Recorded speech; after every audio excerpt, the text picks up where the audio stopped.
Kaylee Cuoco and Sam Claflin star in the MGM Plus original series, Vanished. When the man Alice loves disappears on a train to the south of France, every romantic memory becomes evidence.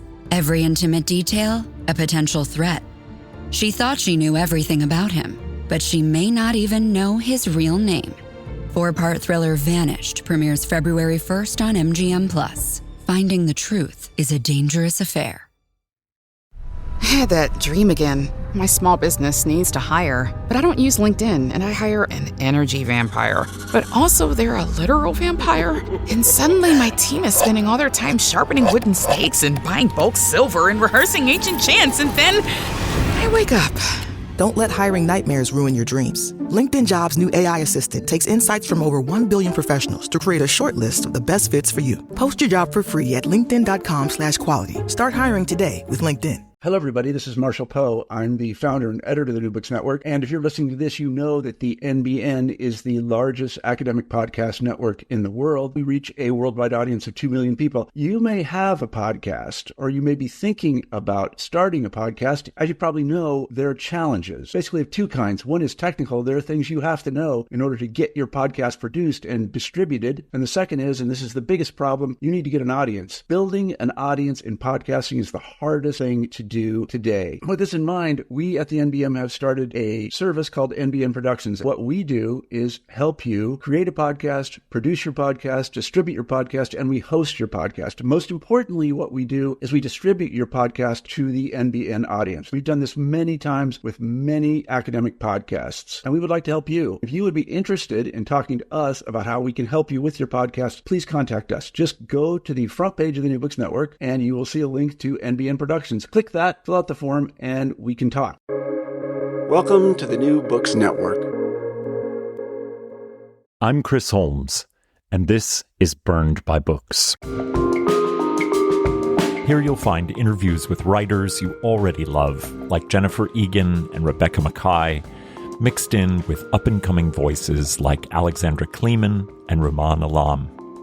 You'll find us wherever you listen to podcasts, but check out previous episodes at burnedbybooks.com and on Instagram and Twitter at burnedbybooks. Let's start the show. You are correct. Something is seriously wrong. So begins Attensity, a manifesto of the Attention Liberation Movement, written by members of the Friends of Attention Collective. That something is that our attention is being captured and commodified by corporate entities that see our attention as a precious resource, perhaps as fundamental as water, that can be mined and extracted. This new process of extraction, called human fracking by the collective, is not simply a time waster, with every minute it introducing another TikTok video to scroll through. Rather, our attention should be understood as a fundamental aspect of what makes us human, an expression of our humanity and of love and attention to others. Faced with the daily loss of more and more of our shared humanity, the Friends of Attention are appealing for an awakening, a collective reclamation of our attention from the frackers. Attensity is a clarion call that sees collective solidarity as the means by which we can be a bulwark against those who would pilfer our attention. Attensity argues that a practice of study, coalition building, and a relationship to attention sanctuaries can be the answer to one of the great fundamental questions of our era. Why do we feel so disconnected from our own humanity and from the humanity of others? To introduce our friends and authors today, D. Graham Burnett is the Henry Charles Lea Professor of the History of Science at Princeton University. Alyssa Loh, a filmmaker, co-directed the short film 12 Theses on Attention, and Peter Schmidt is the program director of the Strother School of Radical Attention. Welcome to Burned by Books, Graham, Alyssa, and Peter. Thank you. Hey, hi, Chris. Great to be here. The three of you are standing in a way, as the representatives for the movement known as the Friends of Attention. Who and what are the Friends of Attention, and how did this movement come into existence? Oh, thanks. This is Graham, and I'll jump right in. It's such a pleasure to be on the show, and thank you for that moving kind of summary of what we're trying to do in this book. So the Friends of Attention are just that.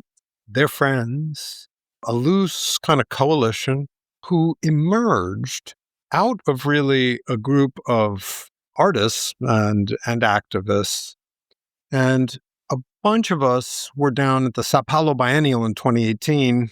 And that was kind of an art occasion around attention, but it was also a really powerful moment because Jair Bolsonaro was elected just a few days before the biennial that year. And so there were like 50 or 60 of us down there thinking about attention as an aesthetic practice and all this kind of beautiful art stuff around attention. But we were shocked into awakened consciousness by the anger of folks in Sao Paulo as they said, look, our ability to have democratic, deliberative politics has been meaningfully compromised by an election that they felt had had its Cambridge Analytica moment, a kind of suborning of the democratic will as a result of siloing, misinformation, social media, this kind of thing. And so a bunch of us down there said, we have to put our heads together and think about the collective political experience of attention now in this transformative moment. And the Friends of Attention were born there, 2018 to 2019. And since then, we've done a bunch of stuff, written, made films, and, Peter can talk about this more, even created a nonprofit school and ultimately worked for 3 years together to write this book, which is what we're here to talk about. Yeah. Peter, did you want to talk to the nonprofit a little bit? I'm happy to. So about 4 years ago, members of the Friends of Attention Coalition, who had been convening for summer schools, who had been writing together and thinking together and creating artworks together, decided that we needed to take our commitment to forms of attention conducive to freedom and get it out into the world, get it out onto the streets. And so the form that took among a bunch of folks who identified, I think primarily as educators, was a curriculum, a kind of workshop format where people would get together and practice forms of joint durational attention together, reflect on that experience, and then position it critically in relation to the larger kind of techno-industrial context that has commodified our attention. And so that was the Attention Lab. And over the course of about 9 months, we facilitated those labs all over the place. We did travel gigs. We were in church basements. We were in public libraries. We took it to Brazil. We took it to Spain. And we realized that there was this profound hunger among people everywhere to develop both a more acute vocabulary for what was going on with their attention, and also a set of tools, skills, gathering techniques that could help them kind of carve out a space of livability for themselves and the people that they loved. So we figured we were onto something. And in June of 2023, we got together as the friends. And we said, hey, there's something bigger here. And we decided that we would expand that program into the School of Radical Attention. We named it after a dear friend of attention, Matthew Strother, who had passed away at an untimely age earlier that year. He was a kind of early dreamer of this stuff. And the past few years have consisted in our delivering on the promise of that name, the School of Radical Attention. So a good bit of the thinking that went into this book has come out of the community that surrounds the school and that has now sort of spread across the country and internationally. Thank you so much. Well, I'm fairly sure that most people you ask will believe that they understand what attention is and what it is for. You have drawn a capacious definition of attention, which presents it as a resource, but also something that can be taught.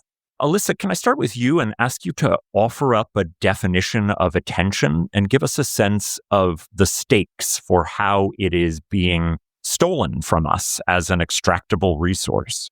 Yeah, absolutely. Thank you so much for that question, Chris, because that really is at the heart of the book. When we start talking to people about Attensity and about our school, so often people want to talk about their attention spans. And that makes sense because, people feel like they can't focus the same way they used to, and that feels bad to them. But core to this book is the idea that attention is so much more than your attention span. It's so much more than the ability to execute a task in a timely and efficient way. It's much more properly understood as this thing that's at the center of our capacity to care for each other in the world. Hmm. And we don't offer just one definition of attention. We sort of invite people to reconnect to all the kinds of attention that haven't gotten airtime in the last, 50, 60 years. Will you give I us a couple of those so that we can think through them? Yeah. So, everybody has their own practices of attention, but we don't think of them that way.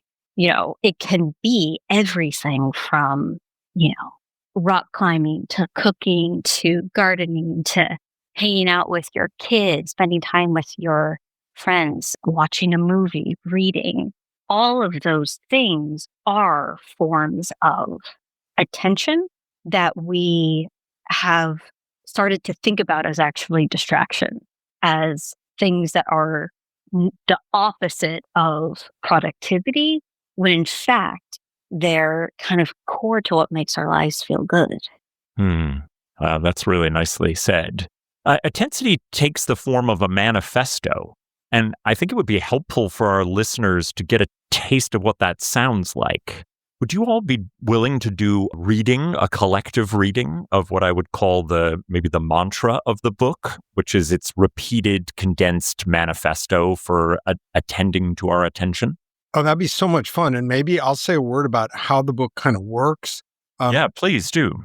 The book launches from this, as you just described it, condensed manifesto that we can read right now because it's really just sort of a page and a half.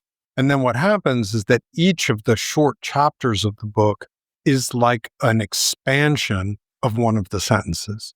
So the book has exactly the number of chapters as sentences in this manifesto. And it's a little bit like a sort of old school, pre-digital hypertext. You could sort of press on each of the sentences in this manifesto we're about to read, and we unfold them across a short essay of a couple of thousand words in the book itself. Does that make sense, Chris? Oh, it sure does. Yeah. And when I first looked at it, because I have, a pre-print ARC, I was like, oh, they've made an error because there are times when certain things are bolded and times when not. And then I understood, this is very much a hypertext. Even though I'm not clicking it, I'm being drawn back to the original manifesto to have it, as you say, unfurl before me. Yeah. Maybe Alyssa will launch for us, but yeah, as your listeners listen to this, picking up on what Alyssa just said, I mean, Chris, one of the major wagers of this book is that reading itself is an attentional practice. And we sort of are only becoming aware of that fact as in some ways we sort of see reading being pulled away from us by the damaging dimensions of this human fracking, commodification of attention, which has so compromised our ability to stay with the things we care about. And so we are interested in raising our consciousness around the way that reading is an attentional practice and listening to is an attentional practice. So we're kind of in the work of attention activism when we bring those propositions to consciousness. Alyssa, take it away. Attensity, a manifesto of the attention liberation movement. You are correct. Something is seriously wrong. It has to do with our attention, our essential ability to give our minds and senses to the world. This precious capacity has been channeled, captured, and commodified by an industry of immense technological and financial power. How? Call it human fracking. Human fracking is bad for people and for politics. It reduces our very beings and our relationship to that which can be quantified, bought, and sold. All of this is the triumph of a catastrophic lie about what it means to be human. But deceit and exploitation are never inevitable. To push back, we need more than isolated individual efforts. What we need is a movement of collective resistance. This movement of attentional liberation exists and has a name: attention activism. Attention activism is a fight for justice. This emancipatory uprising takes our apocalyptic present, turns it on its head, and creates, from the chaos and confusion, new vistas of human flourishing. Attention activism is rooted in study, a commitment to diverse forms of teaching and learning centered on attention, what it is, what it can be, what it can do. Attention activism also requires coalition building, collaboration, and solidarity across a range of communities who see attention's essential role in human flourishing. Finally, attention activism means the formation of sanctuaries, spaces where people can gather, care for each other, experiment with different kinds of attention, and conceive brighter futures. To discern the revolutionary possibilities of the present, we look to artists, thinkers, and dreamers. To bring those possibilities to bloom, we heed the countless attention activists who are already out there, devising new and revising old ways of giving their minds and senses to each other and to the world. These attentionauts and attentionistas draw on the wisdom of diverse traditions across uncharted terrain. Emerging practices of joint attention illuminate new horizons of shared political power. Not only power, but beauty and grace, too. This is our movement, the free movement of attention in its fullness, freely shared. We call that transformative goodness Attensity. Join us in this heightened and heightening glory, or let us join you. Thank you so much. The Manifesto is a tricky and, these days, kind of rare genre. It must balance imparting some amount of knowledge with sending people to the ramparts. You aim for people to organize to stand against human fracking, and that has to involve generating strong emotions. Why was the Manifesto the best form for your movement? Graham, again, and I'll take a stab at that. I remember a number of years ago, a group of us got together for a night that was called the Manifesto Slam. So you've probably heard of slam poetry. Yeah, it was like a BYO manifesto evening with just everybody That's up on hilarious. So it's to say that we've canvassed the manifesto vibe of our moment. And I do think that the appetite for that kind of to the barricades, citizens, kind of energy, one sees the swelling of urgency around that kind of energy at moments that feel decisive and transformative. I mean, I think back to the 1930s, from the progressive era, which was kind of a manifesto era as well. And I think ours is another of those moments. So this is the heart of the book. The diagnosis that there's something kind of wrong with the way we're living these days, that is out there. Our book is about pivoting from diagnosis to action. It's about saying, look, we all know that something's wrong with the way these big tech companies, $17 trillion in market capitalization of big tech companies that are commodifying our attention and our data, and this program of nonstop human fracking. We know this is bad, but what do we do? And our message is, stop feeling like this is you failing. Stop feeling like you went down a TikTok rabbit hole. You need to work on your discipline. Maybe you need better meds, and shift to recognizing that this is structural, systemic. And what you need is your friends. We need solidarity. And maybe, Peter, on that? One way to précis that is, it's not about getting your shit together. It's about getting your people together. That is, I love that. We're not responding with discipline. It's not a question of individual discipline.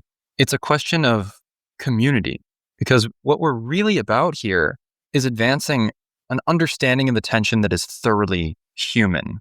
We've been sold a story about attention in which our attention has a basically mechanical function because it's been shaped over the past 100 or so years, and this is what a good bit of the history in the book gets at, by an emerging industry that sought to quantify, capture, optimize, extract, and sell our human attention.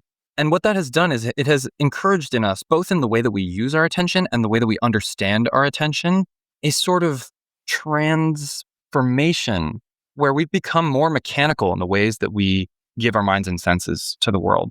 And so Attensity, this book, says, hey, remember that your attention is human. It's human. It has all sorts of different flavors and faces and functions, and it feels all sorts of different ways. And if we can keep our eye on that, we can understand what it is that's worth protecting. And as it happens, our lives are made of all the forms of attention with which we live those lives. And what we're offering is a sort of a guide, a call to say, hey, return to those forms of attention and construct your lives from those human forms of attention.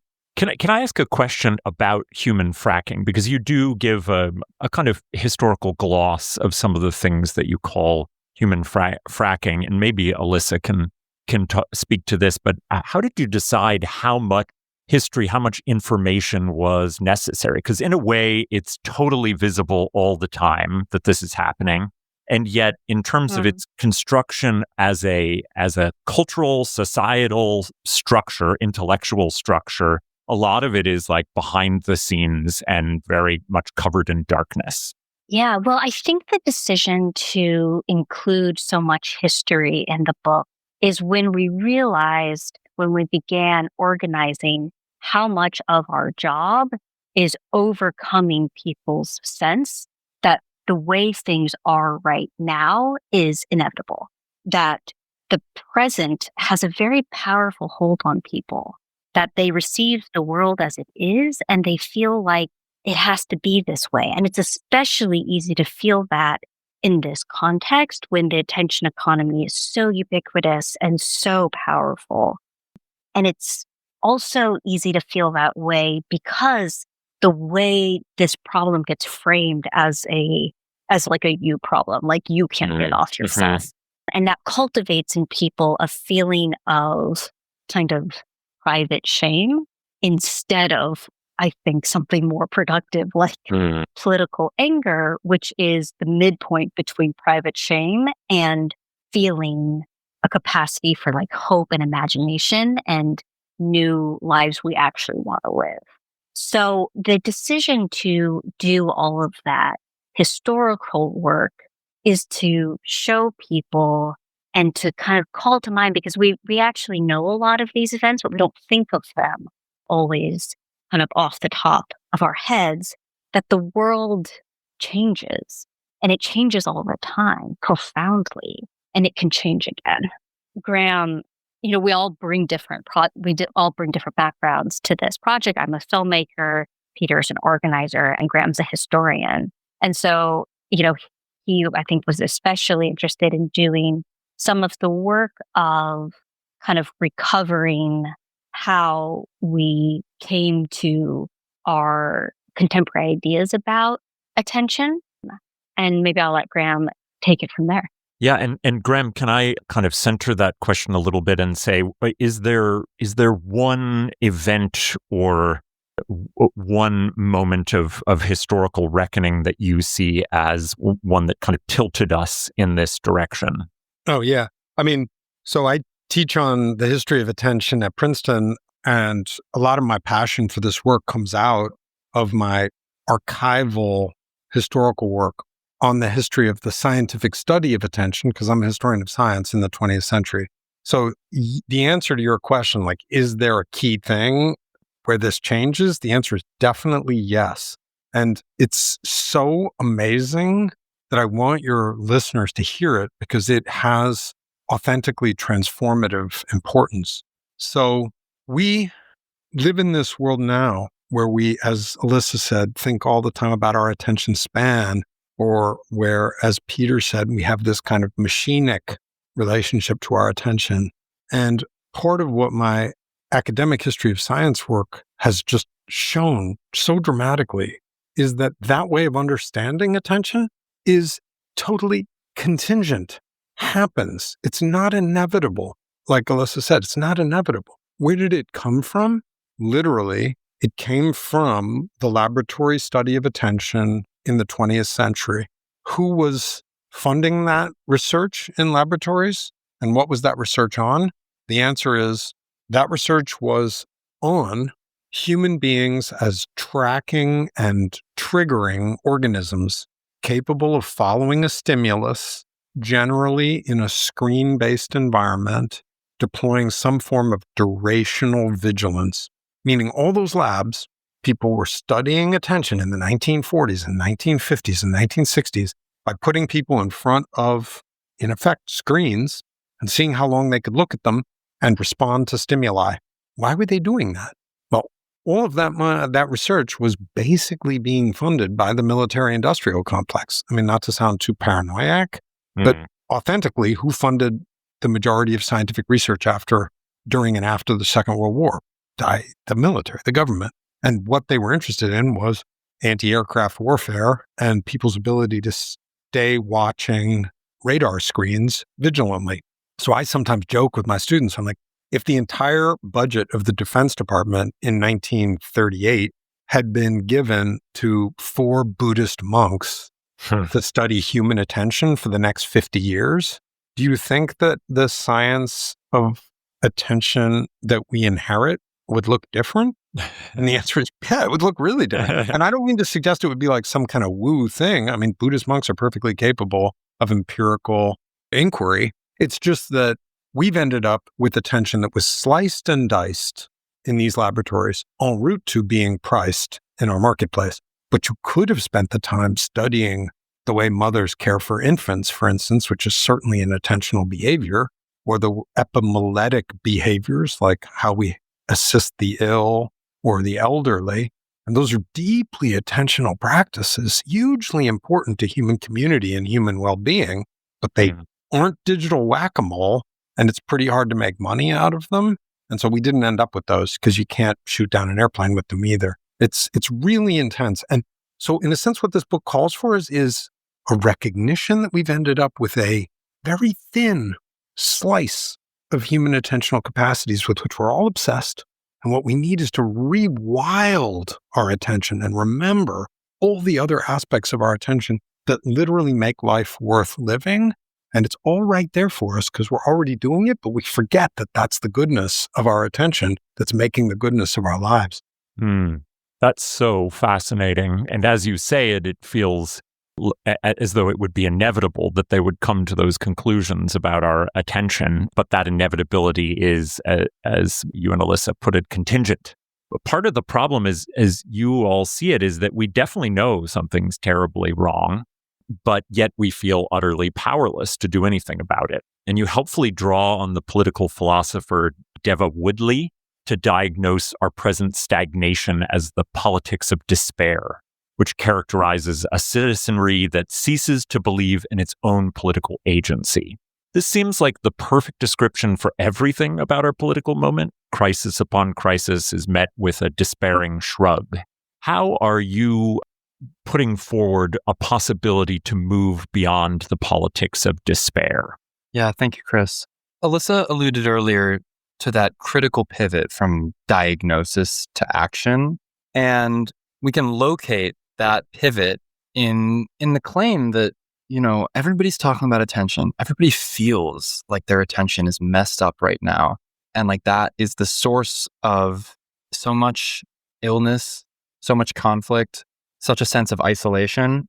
But what's hurting us is precisely what can heal us. That's where hope happens, is recognizing that this moment has called our attention back to our attention, revealed to us how inextricable it is from our flourishing, and proven to us that there's more there. There's more of our attention than we are currently using right now, than we currently understand. And so it's really Tim Wu, who's a legal scholar who's written really well about all this, has called it a human reclamation project.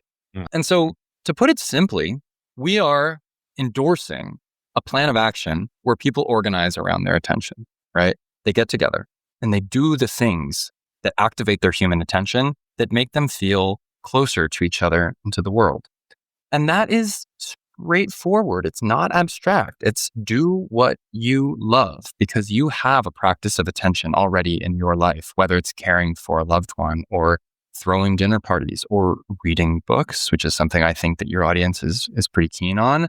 All of those things, which were formerly just stuff we did together, have now become the object of this massive enclosure operation where they've become the kind of soil from which the commodity of our attention is extracted violently.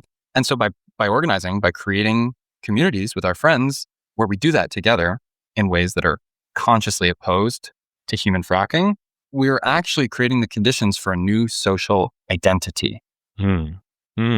Yeah. Just to jump quickly on that, one thing that I think we've really found in our work at the school is that, everybody already has the equipment in their life to be an attention activist, because all you have to do is kind of think about where in your life you feel in control of your attention, or you feel kind of better, not worse, after you give your mind and time and senses to something. And whatever that is for you, to dig in there and to protect it, kick the frackers out when they try to encroach upon it, and share it with other people. And it's already right there in all of our lives when we kind of properly reframe what the sources of attention can be. I love the idea of centering all those things that are already points of joy in our life, but this different concentrated form of commodifiable attention has made them seem tangential rather than central. And it seems as though you all would really just like to center those things. Yeah, I would just throw in here, I mean, that is so right. And everyone, again, knows this, but let's just say it. If there's a thing you love to do with other people, with your attention, right now, there's some guy leaving business school with a PowerPoint deck presenting to a set of venture capitalists, proposing to get you and your friends on his platform so that you can be fracked and they can commodify your interest in whatever that thing is. And if that sounds too dystopian, let's just review the history of platform capitalism over the last 20 years. That is a description of the business model of Facebook, which noticed that people like to look at each other in books when they were in college and be like, hey, she's cute, he's cute. Then it was a model for Pinterest. There were ladies who liked to exchange patterns for knitting.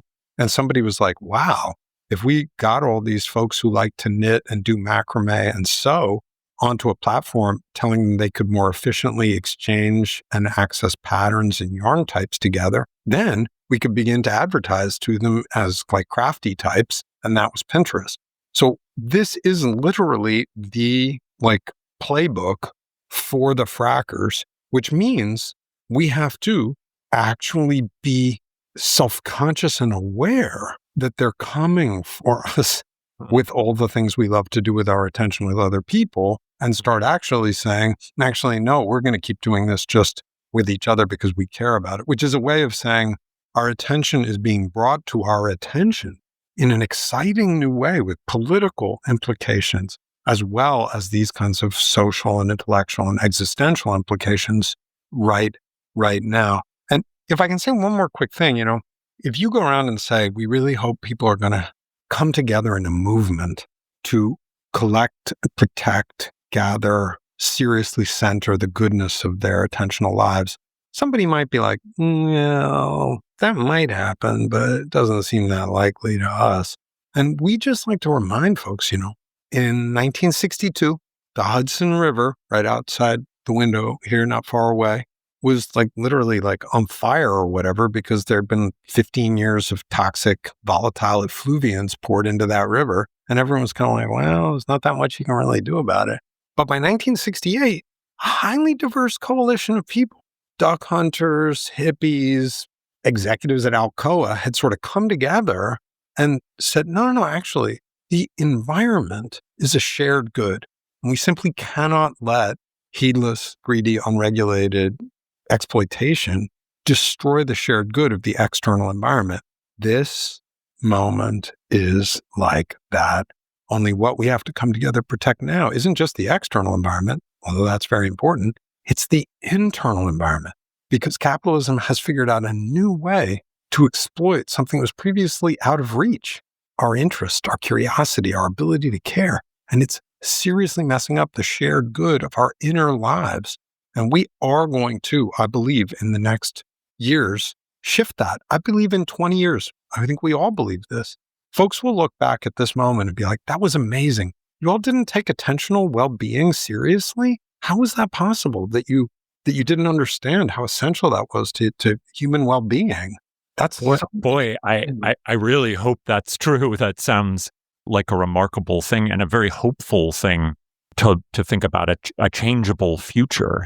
And one of the solutions that you all propose for protecting and reinvesting in our attention is something that you call sanctuaries. And I'm particularly interested in your notion of spatial sanctuaries like museums, theaters, and libraries. These seem like the perfect visual models for what a different form of attention giving could look like. Could you describe how these spatial sanctuaries fit into the overall movement of Attensity? We use the term sanctuaries, which comes obviously out of primarily a religious tradition, and which has strong connotation of protection, right? That's typically what people hear when they hear the word sanctuaries. And it's true that we need spaces that are protected from the pressures of the attention economy, because it's impossible to think out here, Like, you just cannot get a grip on what you want, what you want to do with each other when you're being bombarded all the time, when your eyeballs are literally being turned into cash. So we need to carve out spaces from those pressures. And there's a flip side to the sanctuary, which is that these are spaces, these are portals, right? A sanctuary creates a space for you to imagine and to create the world that you want to live in. This is a really, really important part of the function of this pillar of attention activism. And we name museums, we name art galleries, we name libraries, we name schools, because those are all places that have long traditions of preserving particular kinds of attention. It's also an important moment for these institutions because in some ways, their obvious function of disseminating information in the case of museums, or offering access to visual culture disseminating information in the case of libraries, offering access to visual culture in the case of museums, has been rendered totally anachronistic by these little machines in our pocket. So they're doing a bit of soul searching right now and saying, hey, what are we for? And what we're saying is you are a sanctuary of attention. You're a place where people can go and practice very important kinds of attention that we believe help people create lives where they can be well together. And so we've done a lot of partnering in our organizing work with classroom teachers, with museums, with libraries, to reframe the work that they do as consciously in relation to the harms of human fracking. That's such a nice explanation. I want to take a second and drill down on one seeming contradiction in the manifesto that you restructure as a possibility for more solidarity, more sanctuaries, more attention. It's striking that you say directly that you are pro-technology, including phones, writing that, quote, we embrace this world and the world heralded by these devices and the socio-technical infrastructure upon which they depend. Smartphones now seem to exist exclusively for human fracking, and they are increasingly a dominant, intimate relationship in the lives of teens and young adults. Can you take me through what seems like a contradiction? It's such an incredible contradiction. It is literally the antinomy of our moment, meaning, two true statements that are impossible to hold together. I was just speaking last week at an amazing symposium hosted by the UN and Dartmouth that had all 6 of the living U.S. Surgeons General on the stage at the same time, talking about the global crisis in youth mental health. Yeah. And Jonathan Haidt, too, spoke right after them, making a very compelling case that this staggering, unprecedented global mental health crisis centered on loneliness, alienation, isolation, and the forms of anxiety and depression that come with that sense of being severed from each other, that crisis is literally being caused by smartphones and social media. So we have the Surgeon General saying there's a global crisis of catastrophic proportions. And then you have a very compelling social scientist showing you a bunch of slides saying this isn't just a correlation. I can establish causality. This is what's causing that. Okay. Now, here's what's crazy about that. How can a global crisis of isolation be caused by the most extraordinary connectivity ever achieved on the planet? The devices that have made it impossible to disconnect from every other human alive and the manifold of essentially everything that humans have ever created is causing isolation. I mean, what could be a weirder paradox, right? And so here's the answer. The answer is that the phones are not the problem. Social media is not the problem. If the phones had been designed by your mom, you would just call home on the phone. And if social media had been designed by 3 cool artists and, a Trappist monk, they'd probably be really interesting. Social media would be probably like a really interesting way to share with each other our creative and spiritual urgings. But that's not how this stuff got made. The problem is the business model. The problem is that literally $17 trillion in capital and military-grade technology and super intelligent AI algorithmically determines a maximum engagement, maximum time on device business model so that 78% of humans on the planet have a smartphone. And it turns out that at this point, depending on the demographic you choose, we spend between 5 and 11 hours a day looking at that little 5 inches of glass. And that's just so weird. That's not people doing something they want to do. That's success at literally a global enclosure act, monetizing human consciousness itself. And that's, I guess, how we would, I think, address the paradox you've raised, which is what does it mean that we're not anti-tech? Well, because tech isn't the problem. The problem is heedless, greedy, unregulated exploitation. And that's a business model.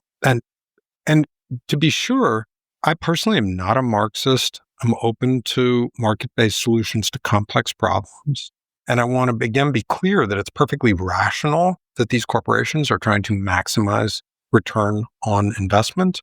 It's just that there's a kind of sociopathy to the underlying commitment to maximizing return on investment. And we are seeing the result of that. If these corporations could liquidate humanity without confronting a liability issue, they would almost have a legal obligation to do so in order to maximize returns to their shareholders. But that's really bad for your kid, as we now know. And it's even bad for your dad. And so we as a people have to rise up and say, you can't do this to us. Just like in the 19th century, new technology, the steam engine, made possible new forms of exploitation, the satanic mills of Lancashire in the Industrial Revolution. The problem was not steam engines, which are not a moral problem. It was unbelievably reckless, unregulated systems of exploitation that steam engines made possible. Then new revolutionary political movements pushed back, trade unionism, union politics, solidarity. We need that, again, to make the world safe for humans like us. So what do you, if we agree that all that attempt to maximize profit and to draw as much humanness out of the fracking project is one that has been designed to a T and is so very addictive and has been made precisely for that effect. What do we do with the fact that, they're not going to regulate without a political movement? We're stuck in the, politics of despair.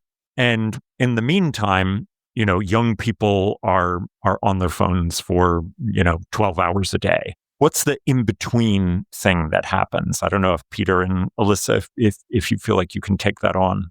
Yeah, we'll tag team that.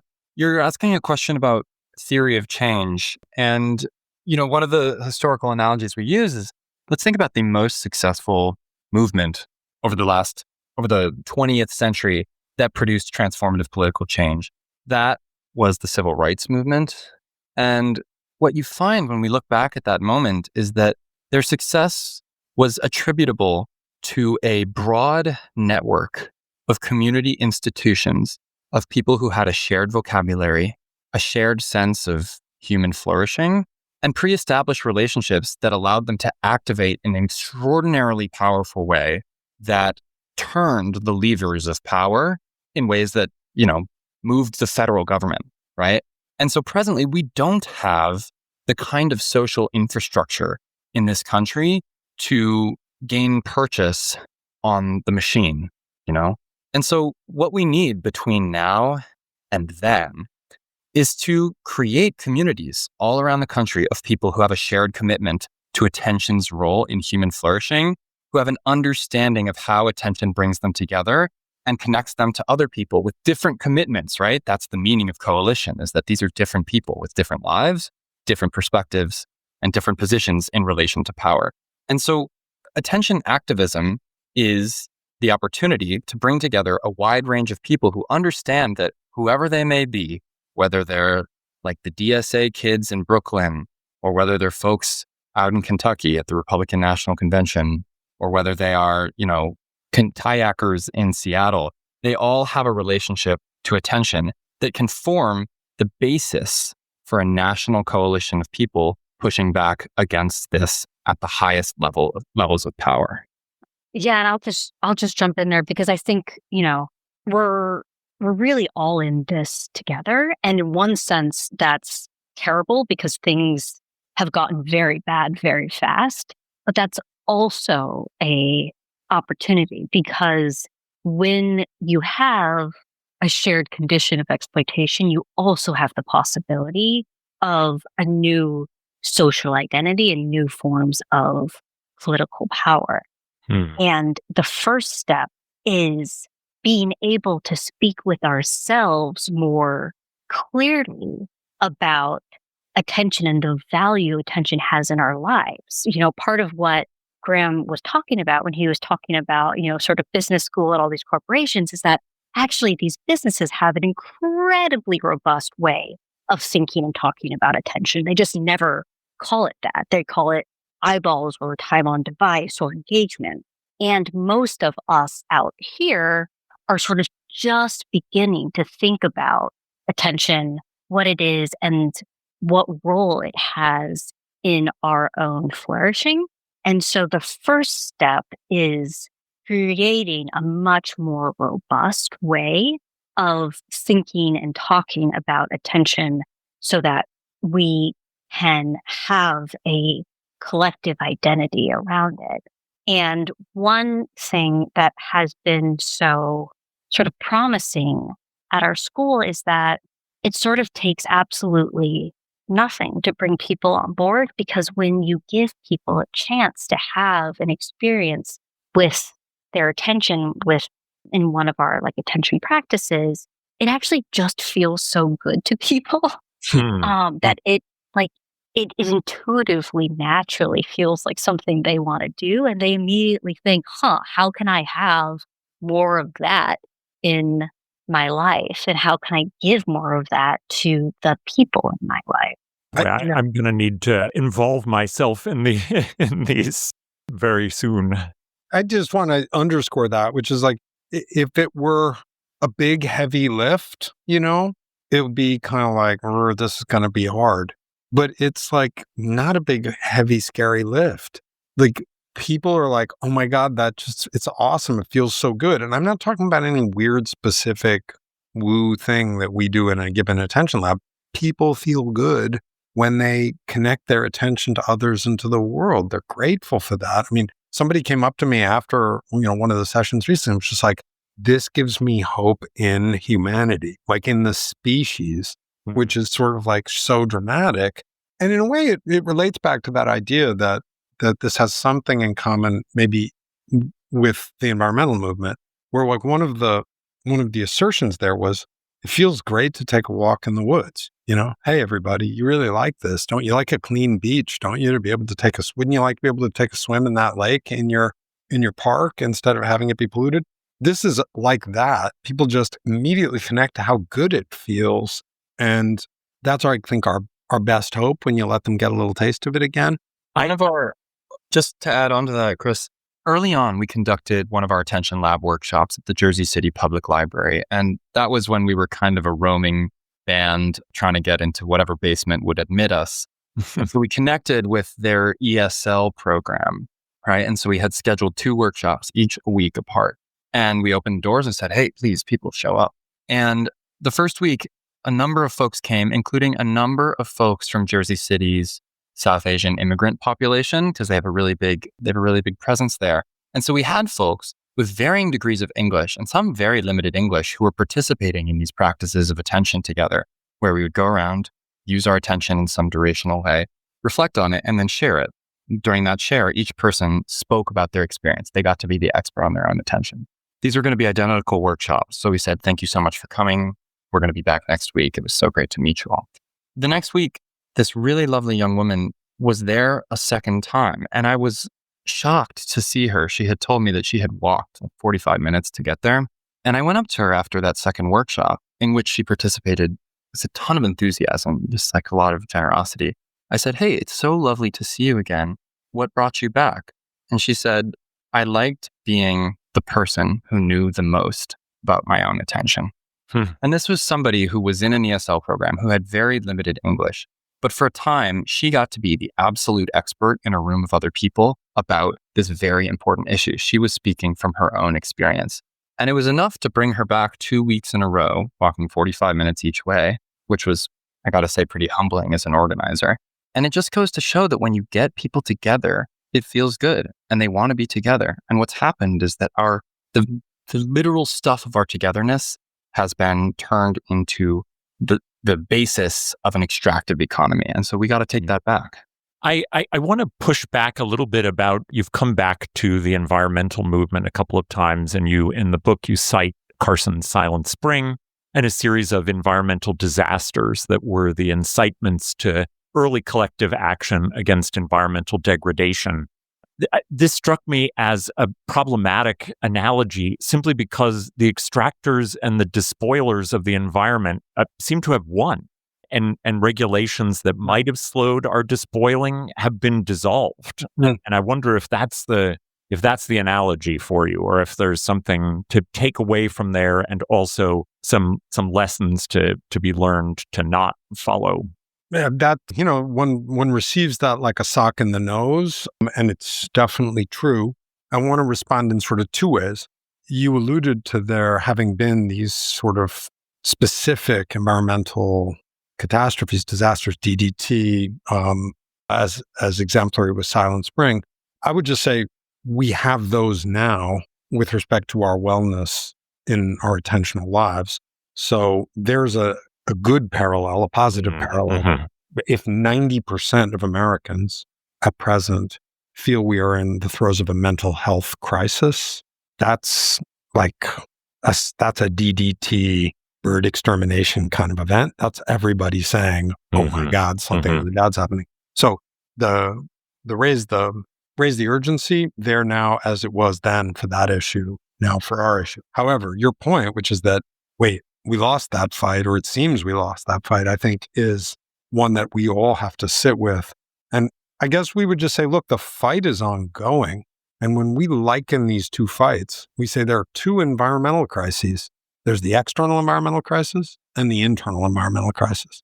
And if they win the internal environmental crisis, we're going to lose the external environmental crisis for sure, because none of us will be able to notice and attend to the way the physical world around us is changing. And we think that's real. I mean, I think the way in which we've seen shocking and embarrassing backsliding on issues of climate control and climate care in the United States specifically is absolutely inextricable from the suborning of collective information and awareness by this new media ecosystem, which is monetizing attention. So we agree there's lots of reasons to be on the barricades if you're an activist now, but we don't think of ours, the kind of central concern with attentional well-being, as separable from the external environmental crisis. We think of them as of a piece in real ways. That's very helpful. I know my audience will be really hungry for some practical first steps in thinking about their own fight to reclaim their attention. You make it clear that this isn't about increasing our attention span or feeling guilty about having a phone. So maybe you could give us 2 or 3 things that the average person might begin to do to jumpstart the process of finding solidarity in the search to regain our agency over our attention. Mm-hmm. Well, I'll just give 2 quick ones. The first one, that we do sometimes at the end of our attention labs is we say, hey, give your attention to someone who needs it. Think about someone in your life who needs some attention and give them a call or spend an afternoon with them. I think you can start really small, for I think a lot of your readers, or for a lot of your listeners, I think reading is like a key attention practice that they can dig in on.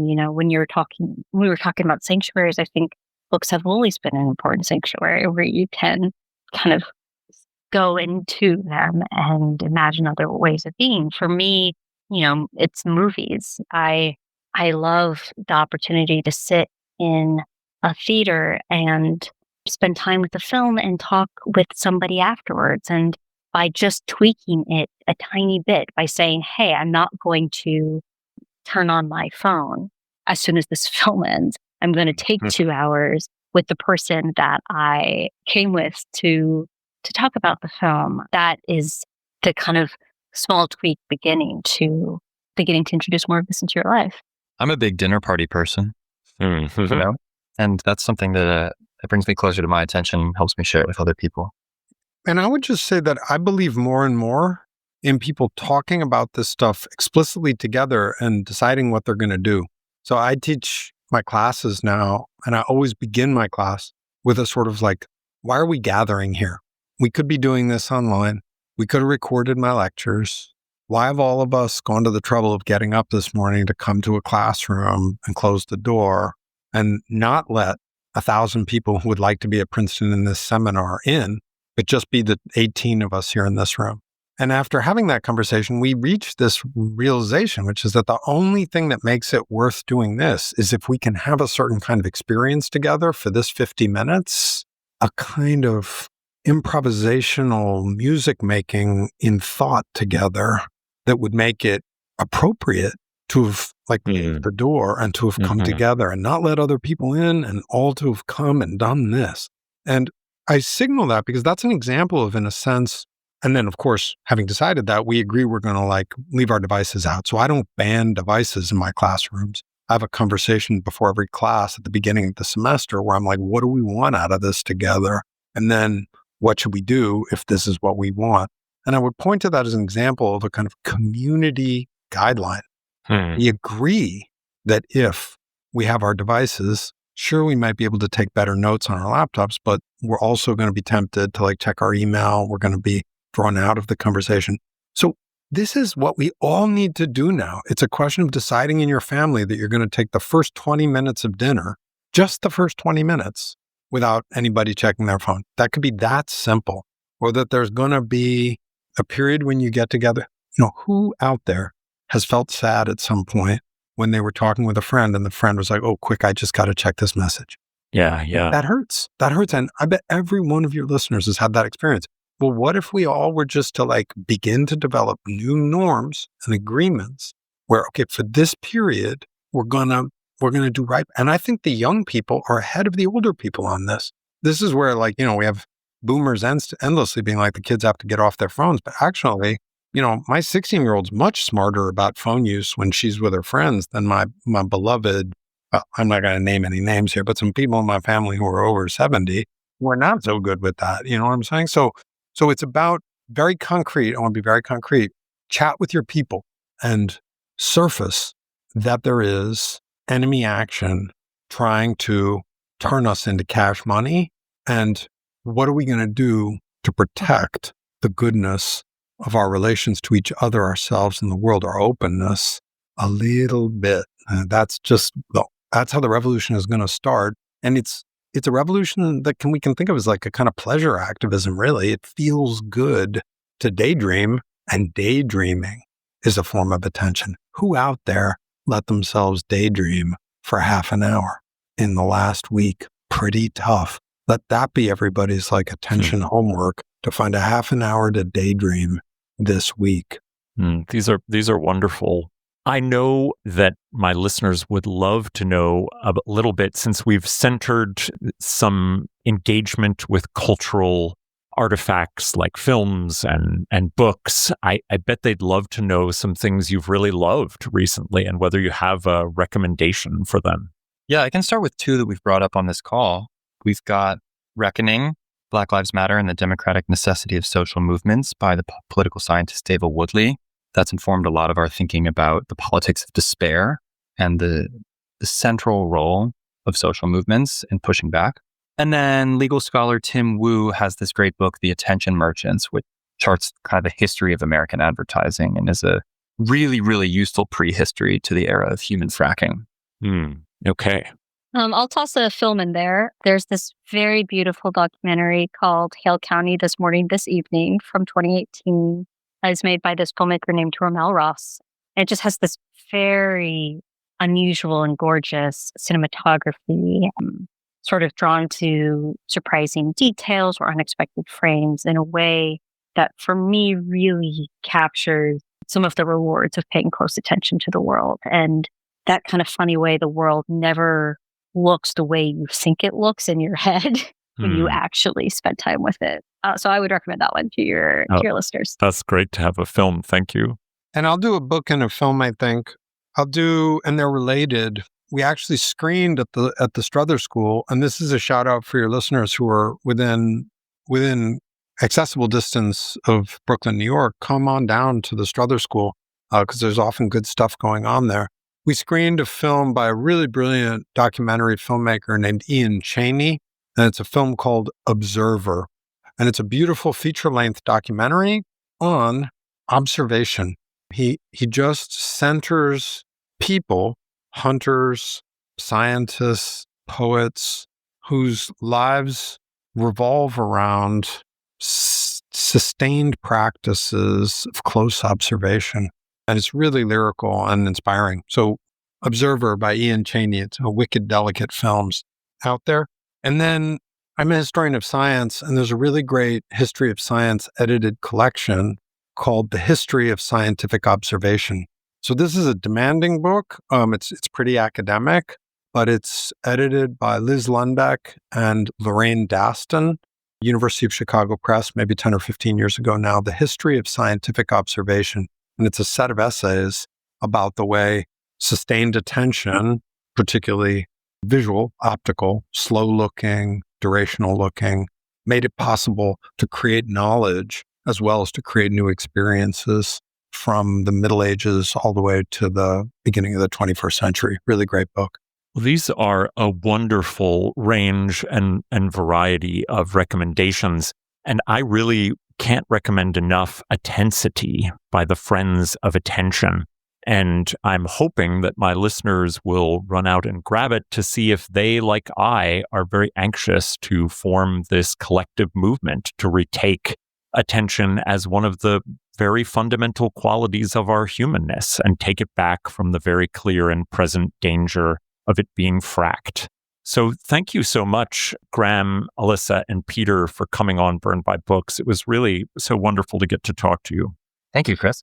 Thank you. Yeah, you've made a sanctuary, and it was a pleasure to step into it with you. And just a last note to your listeners. Yeah, please. All our proceeds from this book support our nonprofit work. So kind of an unusual thing, collectively written book, and then we all agreed that the money from the sales that we got would support our school. So that's just so folks can buy it and feel good. Yeah, I love that. That's really wonderful. Thank you so much. Take care. Thanks. Bye.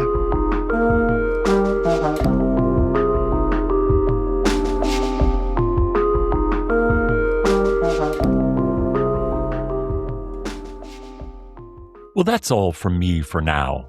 My thanks to the Friends of Attention, the collective comprised of Graham Burnett, Alyssa Loh, and Peter Schmidt, for coming on to talk about their co-written manifesto, Attensity. You can find links to purchase Attensity and all of the Friends of Attention's recommended books at the website, burnedbybooks.com. There you'll find all of our previous episodes, links to buy a podcast t-shirt, and ways to get in contact. As you listen, take a moment to rate the show on iTunes, Spotify, and now YouTube, or wherever you find your podcasts. Until next time, this has been Burned by Books.